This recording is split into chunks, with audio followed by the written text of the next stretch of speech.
Yung pinost niyo daw po na yung pera, bakit kailangan pa daw i-post, ibigay na, yung... O para gayahin mo. O baka may pera ka, di pamigay mo, padala mo doon. O, ano problema? Sir, will we get your comment on the Chinese embassy saying they could not be intimidated, they will also not be silenced? Natural lang naman yun. Natural lang yun. Siyempre. Hindi natin pwede panghawakan kung ano yung sasabihin. Importante kung ano yung sasabihin natin. Dapat sumunod tayo kung ano yung sinasabi ng Pangulo. Firm daw, pero diplomatic, hindi bastos. Pero ang kinikilig nila, yung lang sila doon, binabastos sila sa plenary. Ano daw po? Sorry po? Parang kinikilig nung pinapagsalita rin Chinese Embassy, yung ilang senador ang binabastos sila sa plenary session. Ini-threaten daw Binabastos sila? Kasi may sila Wala akong komento doon kasi mga kasama ko yan. Siyempre, pero wala kayong nakikita ano pang babastos na ginagawa ng ilang senador. siyempre pagtatakpan ko yung kasama ko. Bakit naman ako kakampi doon sa mga dayuhan? Siyempre, doon ako sa kasama. So how should we treat them as a guest knowing na nakikipagsagutan sila, sir? Firm and diplomatic. Yan ang sabi ng Pangulo, siya ang author dapat ng foreign policy natin. Susunod tayo sa kanya. Huwag tayong maging bastos. Ako kasi, ang posisyon ko, hindi tama yung ginawa ni Commodore Tarriela na ginawa niya ng caricature yung presidente ng China. Yun ang posisyon ko. Yun naman ang sinasabi ko kay Senator Kiko, sa ibang mga senator. Yun lang ako. But as Mali yun kasi naka-uniform yun eh. But as far as you know, sir, tinithreaten ba or ini-intimidate ng Senate ang Chinese embassy? Knowing that he passed a resolution against Hindi them. naman ako sumuporta doon sa resolution na yan. But Senate as a whole, sir, walang intimidation kayong nakikita na ginagawa sa Chinese embassy. Sa akin kasi, kung ano man ang gawin ng Senado, amin yun. Kasi hindi namin sinasama ang executive doon, hindi namin sinasama ang judiciary doon. Desisyon lang ng Senado yun. Kaya kung ano man yung posisyon namin, walang sino man na pwede magsabi na mali yun. Desisyon yun ng mga senador eh. Pero ako, personal ako, hindi ako kasama doon sa resolution na yun.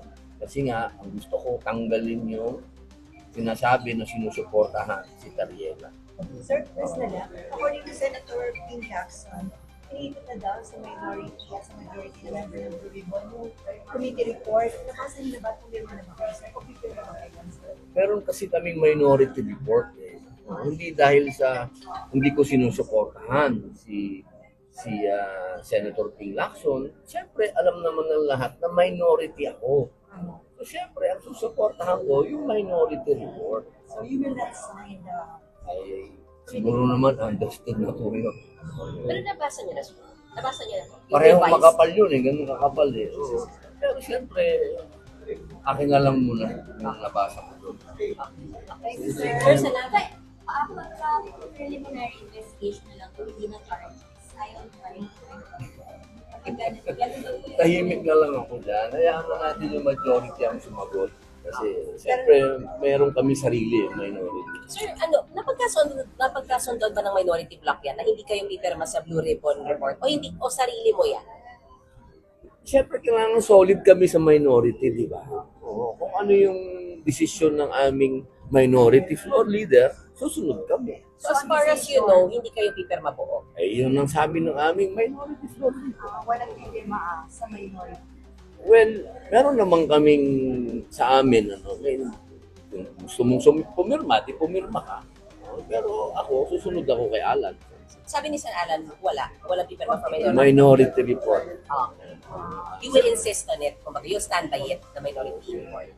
Pumirma kami dun.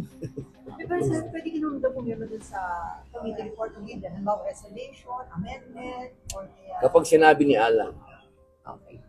Pero saan may nakialam daw sa Malacanang dun sa failed to attempt nung nakaraan? hindi ko alam yan. Ikaw naman, batang-bata pa ako dito sa Senado, hindi ko alam yung mga ganyan-ganyan na Pero wala naman sa Senator. Well, di pa kasi ako siguro umaabot doon sa estado na kailangan nila akong i-advise.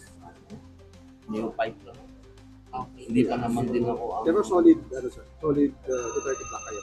Siyempre, Walang Obvious kumakausap sir na lilipat kayo sa majority. May kumakausap. Paano naman kami lilipat? Eh, nandun yung... Ikaw naman, boss. Nandun si Larissa, nandun si Kiko, nandun si Bam. Politically, hiwalay kami. Paano naman kami lilipat doon? Wala kaming personal issues, pero magkaiba kami ng naratibo sa politika. Thank you. Thank you. Thank you, sir. Tama. Thank you, sir. Salamat po.